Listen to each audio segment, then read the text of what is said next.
This is BKL Nightly. I'm Thad Brown with Caleb Carr, Rachel Liebert, Full House here on the Monday after Easter. And not an accident that what we're going to do today on the show is what I'm calling Surprise and Rise. Yes, I was thinking all day Easter Sunday about what are we going to do on BKL Nightly on Monday? Something about Jesus Christ and rising was a connection there. And not too dissimilar than the Lord himself. We're going to talk about Bills players who might turn some water into wine for 2026. You're waiting to see where I was going. What was the seg there that was not going to get Thad canceled? And I found one. You did. The theme today is players on the Bills who we think can outperform expectations for next season. The only caveat was you couldn't use a player who was the best at their position last year. So no Josh Allen, no James Cook, no Cole Bishop, no Ed Oliver, but still left a whole chunk of guys on the roster that we could talk about as players who we think can be more than what people might expect starting right here in early April. So Caleb, you won the coin toss backstage. Not that there really was one, but I was going to say, I feel like, was this fair? Was there? Rachel wasn't even. It was just between you and me. It was just between me and Thad. Toss. Rachel's in a mood Heads, today. Caleb starts. Tails, Caleb starts. Rachel's going to be picking at everything today. This is how we're going. So that's fine. You better bring the A game. I'll throw it right back. I've only got the B- game, so I hope you have the A game today. Who do you got for your first surprise and rise player? I'm going to start with a guy that's brand new to Buffalo, and that's C.J. Gardner-Johnson. I think he's going to surprise people because I think when we talk about Gardner-Johnson, and it's been us too, but it's us, the media, fans, it's been, okay, is his off the field style going to last? Is his, like, who he is as a person? Is his locker room, like how he works with other players and coaches, like, is that going to last? And I think that's limiting people from actually looking at, he is a good player. Like he is a very good player. I guess I shouldn't say very, but he is a good player. He's consistent. He didn't really work too well in Houston, but with the Eagles and with the Bears, he was a good piece of their defense. I think people also, this is a brand new defense, so it's kind of, where is he going to fit? Is he going to be a safety? Is he going to be a nickel? And if he is that nickel guy, like, he's probably not going to see the field a whole ton. So I think that's making people kind of be a little bit further down on him. But I do think that he's going to come in. I trust that he's going to get his act together and he's going to perform well on the field and keep it together off the field. And I think, he's an attacking player. That's what the Bills want to do now. They want to attack the ball. They want to get turnovers. I think he's going to be able to do that. And I think by the end of the season, he has a chance to be, not the key part of this defense, but a key part of the defensive rotation. I like your point that, we haven't really talked about maybe him as a player as much as the controversy, I guess, surrounding him. So I do like that point of, who is he as a player? I don't disagree that he can be a guy that can rise to the occasion, but I think too, just looking at his history, yes, he's been a key component of these defenses he's been a part of, but this wasn't one that particularly stuck out to me just because I don't know if he's at the point of his career where he's going to, like, I don't know if we've seen maybe the peak of what he can be. I don't disagree with you that he is a player that is capable of falling into this category, but he definitely wasn't like maybe the first one that I thought of. He was on my short list. I liked him a lot, but you have a good point. I didn't think of this too. He is getting to the age to where we might be more on the backside than the front side of his career. And it's a very good point to make, but I do like the overall fit too. When you think about him as a safety, Cole Bishop's going to do a lot of I'm going to move around inside the box. I can play here. I can play there. The Bills, now C.J. Gardner-Johnson can do more, but I think the Bills are just going to let him sit back and kind of play free safety. And for a guy that's had 18 interceptions his last 5 seasons, he makes the playoffs a lot. This is 100% a guy who I think can exceed expectations. And you're also right too, Caleb, about just in terms of what the expectations are. The expectations are he's going to have a meltdown at T-minus any second. So the fact that we're talking about, or maybe that his play on the field got overlooked, I think feeds more into why he does work really well in this category. So for sure, he was on my short list for a guy who could surprise next year. Rachel, who you got first? I went with someone who's been with the Bills. I went with Alec Anderson. And the reason I went with him is because I feel like he's just a guy, he's just kind of been the extra guy on the O-line. And with David Edwards gone, he's in talks for taking that left guard, that starting role. I know Bean said a few days ago that they're still, competing for it and he doesn't have it yet. But I just think for a guy that is kind of just a plug in and play when we need you type of person. I think his role or what his role can be can certainly be more than what was last year. And we've always liked him. I mean, he's kind of like a fiery type of guy. So that's kind of why I went with him. And I think, just like I said, being that kind of extra lineman that can kind of plug in and play anywhere, that's why I went with him, because I think he's been with the Bills for a few years now. I think that's maybe where his potential, the next step, is going. This, I think, is probably the guy who has the easiest chance to actually end up in this category, simply because he's got a great runway to be a starter. And I don't know what people are expecting of him, but I think right now they'd probably say he's the 5th best guy on the offensive line. I think he kind of flies under the radar a little bit. I think, and he's definitely made an impact when he's been on the field, but I think he's just a guy that you don't think of, even when you think of maybe this O-line, I don't think he sticks out to you as being one of the guys. And when you really look at it, he is flying under the radar, but when you really look at it, I don't think the reason that he is just because he hasn't gotten a ton of time these past few seasons because of how consistent and healthy the O-line has been. And now you lose one of those guys. Now he has the chance to step in, and people are just like, oh, well, I've only seen him handful of snaps here or there at this game, that game, and we don't know how. But I do think that, like you said, every time he's on the field, he performs, and he's reliable. So I see no reason why this one wouldn't be. Definitely thought of this. The thing that holds me back is that I have real questions about him as a pass blocker. And you're going to have to deal with that a lot more, obviously, on a Josh Allen offense. Not this particular offense where they've ran the ball well in the past, and James Cook is excellent, and they probably still want to run the ball a lot anyway. But Alec Anderson is going to have way more pass blocking reps than he's ever had in his career. And from what I've seen in very small sample sizes, I'm probably like a 3.5 out of 10 on him right now.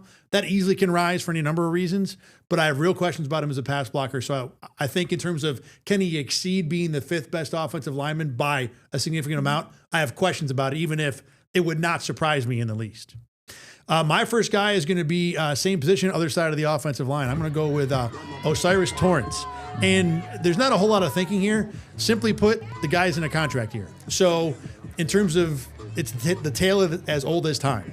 Someone who is playing for money all of a sudden outperforms what he was prior to that. I do think he has had a little better year last year than the year before. So I think there's some improving there. I think maybe also last year he was probably the 5th best offensive lineman. I think this year there's a good chance he won't be that. I don't know if that automatically puts him in this category, but I do think that as a guy who's now moved up the totem pole a little bit in terms of your seniority on the offensive line, I think that level of confidence can certainly have an impact with how well you play. So there's not a whole lot of thinking with this one. Again, it was just, I'm thinking about, man, who could be for this category? I'm like, well, someone playing for money, exceeding expectations, that's never happened before. So O'Cyrus Torrence makes the list for me.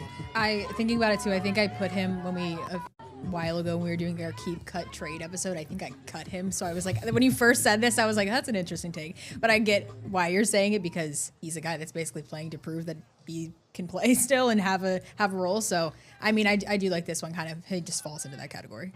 When we introduced the idea for today's show, I was kind of looking at like the depth chart in the roster, and I just kind of stayed away from the O-line because they've been, like I said, for yours, they've been so consistent. And it's almost like, I think the expectation is that they're just going to continue to do that. And that everybody on the O-line, even the 5th best guy like Torrance was last season, or Anderson, the 5th best guy like we think he might be this year, they're still really good. Like, they're still like very, very good. They probably find a spot on any other offensive line in the league, maybe. But I think Torrance is probably, like, if I had to pick an O-line that I think could have a much better year or be better than we think he's going to be, I think Torrance is probably the one I would pick. Also because it's going to be hard for Spencer Brown and Deion Dawkins to exceed, especially Dawkins, where he is in his career. Connor McGovern just got paid, so how much can you exceed that? The other thing, too, is I think there's a decent chance that Torrance signs an extension sometime between now and camp anyway. Even then, I might put him in this category because obviously there is the worry that, well, now you've got paid, now you don't have to work. But I do find that some players, especially in Buffalo, will be motivated by the money, and I think go at things a little harder. I feel like I am reaching a little bit for this. I did want to include an offensive lineman. I didn't want to put Alec Anderson in. So this was, to me, the next best choice. And I want to at least give him a little bit of shine for this category. Oh, yeah, I like it. Don't play the video for mine yet. Let me... Gotcha. Set me up. Let me set it up. I love the anticipation. Go ahead. Let me set it up. Let me just remind everybody what the question was. The question was, what players will exceed our expectations or the expectations. Which players will be better than what we believe the expectations are? Go ahead and take it. I have a guess too. Go ahead and take the video. Wait, we're going to do the guesses first. Oh, go ahead, guess. I mean, I think I could be really off, but there's the expectation for Keon Coleman is pretty low right now. So I'm going to say that. I am Agent Zero also. Let's see who the answer is. Keon Coleman. Yeah. And it's honestly because the expectation is level 0. Like that's what it is. We don't expect him to do anything. I think right now it's likely that he will end up being the 4th or 5th wide receiver in this room. You got to think he's definitely behind DJ Moore. He's definitely behind Shakir.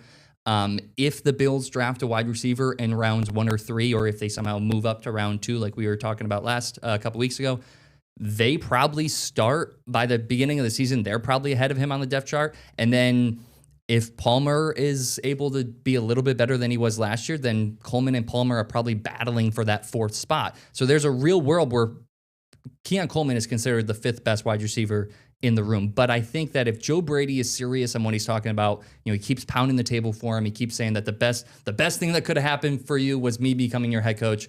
If Joe Brady believes that and he's serious about that, he will find opportunities for Coleman to get on the field. We know that there's off the field issues, that there's maturity issues, maybe shaking up the coaching staff. Maybe him and McDermott didn't mesh. Like maybe that was part of it. Maybe him and Joe Brady do. Maybe him and the new offense. Like maybe he can find more people in this new coaching staff that he can mesh with, and that can help him. And then I still, as much as I watch him have bad plays, he still has the physical abilities to be a good wide receiver. And he's still young enough where I don't think I'm convinced that he's just never going to become at least a decent wide receiver. So because of just the expectations being 0 and just me thinking that maybe he can make something work. Do I think at the end of the season he's going to be wide receiver 2? No.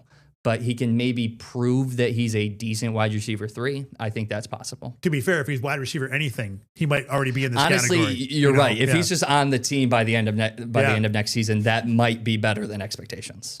I floated this idea too. It was same thing. I mean, we're kind of starting from like level 0 with the expectation with him. And to your point, the things that are the issue are less of the type of football player he is and more of the type of like the personal issues of, how he's acting off the field or whatever. So I completely agree with you that there is, I guess, a world that we live in where after this season, we're like, well, Keon Coleman can still play football and he's exceeding the expectation that he wasn't even going to really see much time on the field, because I think the Joe Brady thing is a big part of it, of just how much he believes in Keon. So I'm with you. I think this is a good one.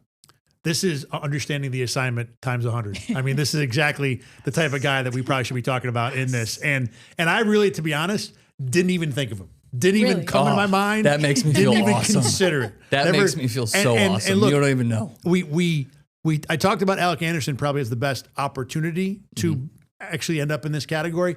Keon Coleman has the most physical ability, the best physical ability to end up in this category. So, and like we said, for him to be a surprise, if he 30 catches for 500 yards and being on time to all the meetings might qualify for this. Him just contributing. Him just being on the field, getting a couple catches here or there, like that is exceeding expectations, because I do think that right now most fans are like, Keon Coleman is even part of the wide receiver room in their head. It doesn't feel like it. It doesn't. And it doesn't feel like this offseason. I know we keep talking about Keon Coleman, but last offseason we were talking so much about, okay, what's he going to do? Now this season we're talking about what are the Bills going to do with him? And I think that's just kind of completely changed our mindset where, I mean, just thinking back to last year's training camp, we said a lot of bad things about him. We talked a lot about how we didn't think he was going to work. But when you actually just watch him, he is a big, fast, like he's a very athletic, he's got the physical traits to be a really good wide receiver. He just hasn't found a way to put it together yet. The biggest qualm I have with this, and why even if it, like I looked at him and said, let me think about this for a minute, separate of the off the field stuff, the problem, and really the biggest problem probably with Keon as a player in the NFL already, is that he came into the league with a book on him being he's open when he's not open. He can make the catch when there's a guy in his pocket. He hasn't even done that. Yeah. If he had been doing that twice a week, 3 times a month, separate of, well, he can't make meetings on time and therefore they're going to suspend him, twice a season, then I'd feel better about putting him in this category. but we've seen so little of him on the field that feels like we're anywhere close to the potential that you thought Keon had when he walked into the league. Yeah. That's my number one pushback against this being the idea. Although, like I said, this is 1,000% a good candidate for this. All right, Rach, who you got number 2? You want to do a preamble? So Mine is also kind of a hear me out, but not as much as a hear me out as Keon Coleman. Okay. I went with Dawson Knox, and the reason I went with Dawson Knox is kind of thinking back to last week of Joe Brady, the Dalton Kincaid situation of where's his health at. The tight end room, if Kincaid is not healthy fully, which we don't think he's probably going to be at this point, Dawson Knox is the next man up. And I think when we think of Dawson Knox, generally it's kind of just like he's there and he's productive. He's not an elite tight end. He's not, at the bottom of the barrel of the tight ends in the NFL, but I think he's kind of just in the middle of he's reliable when he needs to be, and he has a mix of this blocking tight end he can catch. And I think when you put that at its surface level, he has the ability to maybe rise more into that Kincaid-esque role if Kincaid is not as healthy as we think he can be. I also think too, if the receiver room gets some help and they kind of get it together a little bit, there's going to be a lot less pressure on the tight ends as a whole from what there was last year of them being a lot of the production coming from just, Kincaid being basically the go-to target for some of the year. So that's why I picked Knox, because I don't think people really think of him as, like I said, this elite guy, but I think he has the ability to step into a bigger role. What is the production level that you have in your head that you would qualify for us saying this about him when we get to January? Like how many catches? Like whatever. For us saying he did rise. He did, yeah, exactly. That he did exceed what's the number that says he exceeded expectations? Because I'll look up his numbers here while I'm trying to make the point. Yeah. I would imagine 30 for 500 is probably about what he's been doing most years anyway. Yeah. So while I'm looking it up, you can give me the number. Unless you want Caleb to filibuster for a minute here while we do our research. Yeah, you can. Yeah, you filibuster. Because I'm looking Dawson at Knox was also a guy that I kind of thought about for slightly different reasons, kind of similar to what Thad said about how a guy you picked a guy that just got paid, so he's going to improve. This is a guy who a lot of fans kind of thought might get cut.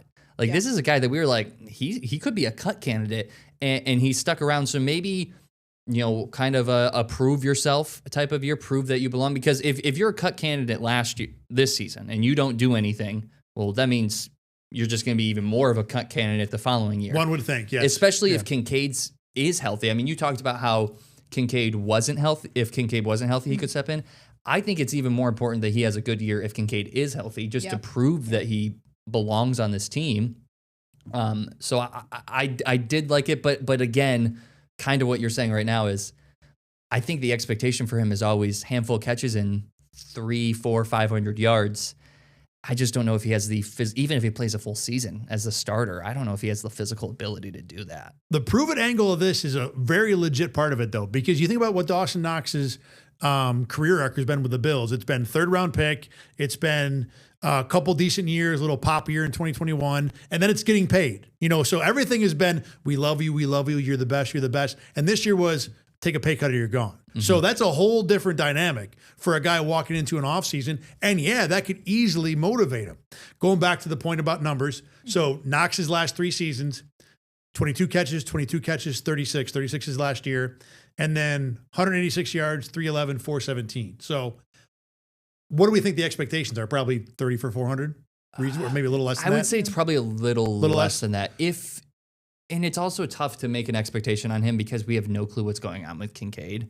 If Kincaid's going to to be healthy, part of the game today is you got to project a little bit. I know. Yeah. If Kincaid's going to be healthy and he's going to be in there, then I'd say a 300 yards is his expectation. But if Kincaid's out similar to what last year's, I'd say it's closer to 4. So to me, exceeding that expectation would be 500 to 600. To me, right now, from what I feel like Joe Brady said about it in just the Kincaid situation last year, I feel like we are just not going to see a healthy Kincaid in the way that the Bills want to see him be productive. Maybe ever again right now. Yeah, so I think that's my kind of angle on this too, is just in terms of rising. I think he's going to have to in some capacity, whether or not you want to say the number, specific numbers or not. I don't think Kincaid is going to be the same productive Kincaid like that he was. So to me, that's kind of more of maybe the angle I was taking of somebody's got to be in the tight end room, and it's not going to be Jackson Hawes. I mean, it'd be great if it was Jackson Hawes, but he's just not that type of player. So that's why wouldn't it be Jackson Hawes? Well, that's not really like his. All he does is block and catch touchdowns. That's right. That's all he does. So maybe that should have put Jackson Hawes actually. Maybe I did think about Jackson Hawes for like a second. I'm like, no, I can't even justify that. Dawson Knox is a better choice, I think, of the tight ends. I just don't know if there's going to be enough targets for him in this offense. But a lot of what you're saying about he might need to step up, I think does make a lot of sense. I'm going to make it 3 for 3 with pass catchers here in this round. I'm going to go with Josh Palmer. Here's the argument. Josh Palmer, before last year, 40 catches, 500 yards at least his last 3 seasons.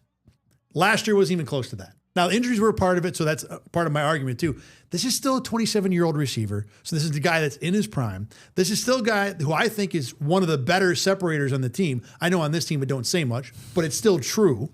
And with DJ Moore on the offense, I think Josh Palmer can expect to see less stringent defense. He's not going to see as good a corner, he's not going to get as much of the focus, I guess.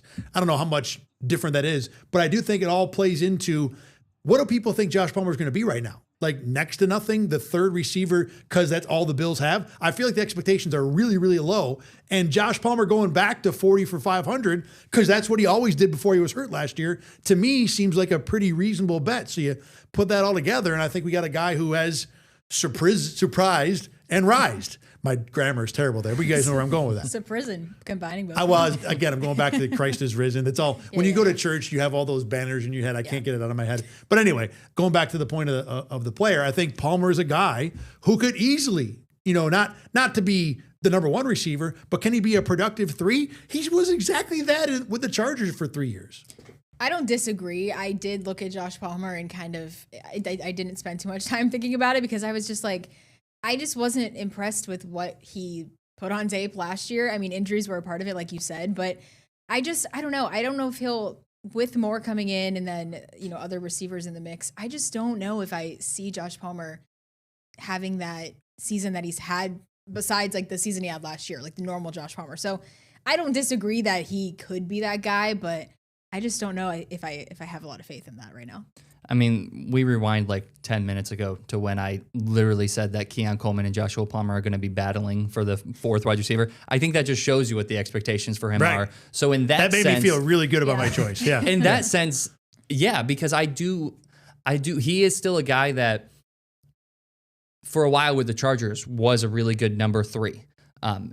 One of the best number 3s in the league, honestly. And then he came to Buffalo and just wasn't able, obviously injuries. I do agree with Rachel that what he showed me didn't make me trust. Like in a bubble, what I saw last year made me think, okay, it makes me think nothing's going to happen. But it's hard to not just look 2 seasons ago to what he did with the Chargers, 3 seasons ago with the Chargers and think, okay, there has to be at least a part of that still in there.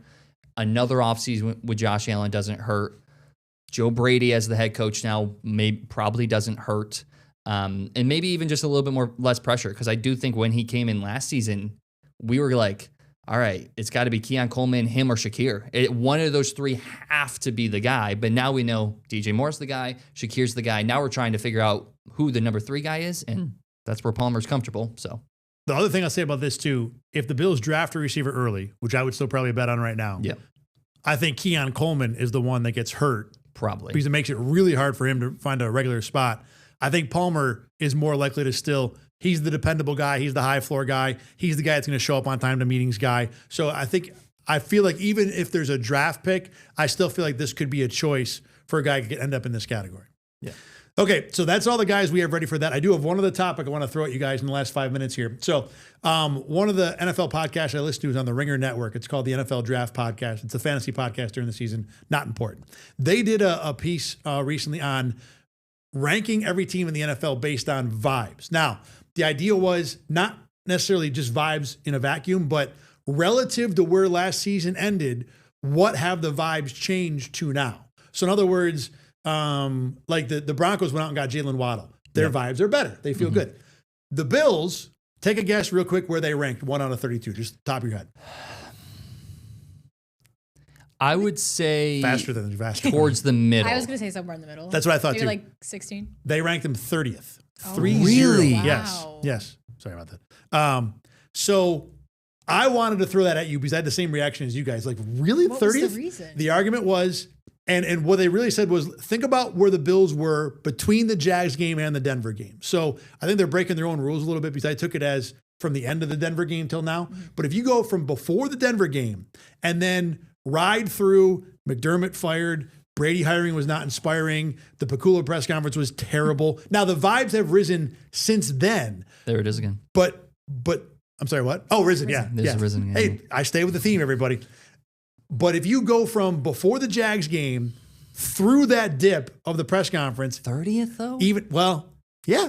I mean, I'm not saying I agree. I think the I'm not saying I vibes. agree. I think the vibes have. I agree that like if we go immediately after the Brady hiring, like if we start from before the Denver game to immediately after the Brady hiring, you've got the Denver loss, you've got the firing of McDermott, you've got the whole press conference, you've got the Josh Allen injury stuff, you've got the Keon Coleman stuff, then you've got the Joe Brady hiring, which, like you said, wasn't very big at the time. I agree with 30th, but I think that since then, bringing in DJ Moore, I think Joe Brady has started to kind of win people over, including myself. I think Bradley Chubb, some of the other pieces on the defense, I think that the vibes have risen enough where 20th is maybe the lowest I'd put them. I mean, I will say, I think the vibes right now are still below what they were going into the Denver game. Yes. Yes. But I don't think they're 30th. Yeah. I like I said, I agreed. I would have put them middle of the pack, Yeah. right? I'm thinking about the vibes in the office when all of that went down, like the McDermott firing and then Joe Brady. And the vibes of us like talking in there of what was happening was like, this isn't really great. This Oh, is it was bad. low. bad. Yeah, The yeah, vibes were yeah. low. The vibes were low. So I get it. I still think 30th. Who are the other two? The below. Well, the Cardinals and the Browns. Yeah, I think Yep, that sounds about right. Yeah. But like to put Wow, them the two Bills away are right from next to the Browns. Like that feels crazy. bad. Again, it's not, don't think of it as like current vibes by themselves. Yeah. Certainly the Bills vibes are wildly better than the Cardinals or the Browns. However, if you talk about from last year to now, I mean, the Browns are just a constant flat line, I guess. And the Cardinals might be a flat line too. They got rid of Kyler Murray. They're really not going anywhere just yet. They don't have a quarterback in mind either. Like I said, I didn't agree. So I wanted to throw it at you. But from the point of view of where the Bills were, where the vibes were, like circa January 31st when we were doing all the press conferences, I could see it at that point. The other thing too, I'll say about, you said, well, people are more into Joe Brady. Bills fans don't have a choice right now. Like if you're a fan, Yes, that's a good you point. cannot live in that spot of I hate this, it's a bad way to live. So you are 100,000% going to talk yourself into, well, it might work. I don't think you have to live in that world of love him though either. Yeah. And I think more and more fans are getting into that. We're just the more we see of him, which I mean, is bound to happen. But the more we see of him, I think more and more fans are starting to enter that. Okay, this actually might actually work really well for Buffalo. And I think the DJ Moore part too, Yes, is where I agree with you guys that DJ Moore was enough of a move at receiver to push them back towards the middle of the pack to where maybe, like you said, 20th, I think would make a lot more sense than 30th. Who was number one? Yeah, I was going to ask that. Who are the top Vibes. guys? Top teams. I'd have to look it up. I don't remember. One of the things they laughed about is one of the guys picked the Jets 6th, and the other two guys were like, "What are you talking about?" And he's like, "Well, relative to last year." And Six. yeah, I still don't Yeah, agree right. with that That's a joke. Maybe If we're going relative to last year, I feel like the Raiders have to be up there. Yeah, they were high. Keep throwing out teams. Maybe as I'm trying to look the this up. Titans. The Titans I feel like aren't super high, but the Titans relative to last year are probably They were middle of the pack, have I to think. be bigger relative to last year. yeah, I'm like. So we're talking relative to the end of the season. That's what they were saying. Yes. So from Okay. end of the year until now, I was going to say the Patriots, but that's end of the year. I don't think the Patriots. I won't have time to log in that here. much of a change, but At least you- that's a cool Vibes- exercise though. The vibes I like are that. so subjective, like They are, and that's the what makes it fun vibes. to talk about because there's no right or wrong. It's just That's this true. is what I think. That's true. 30th, I think is. Because then if That's it's rough. subjective, if it's a vibe, you can say it, and Thad can't tell you you're wrong. Can't tell He me can vibes tell are you wrong. Well- he can tell you that he thinks you're wrong. I mean- but he can't tell you But that you vibes are are wrong. the Jets choice got widely The panned. Jets choice Yes. is wrong. I agree. yes. That is. Yeah. All right, I can't look it up fast enough. Sorry to everybody out there. Maybe we'll talk about it on the next show. All right, that's going to do it for this edition of BKL Nightly. Thanks to Rachel and Caleb for being in. We'll be back again on Thursday. More draft stuff and more fun with Bills futures. We'll talk to you then. Get the Rochester First streaming app today for everything you love from News 8 on demand, plus exclusive shows you won't see anywhere else. Search ROC and download for free on Roku, Amazon Fire, and Apple TV.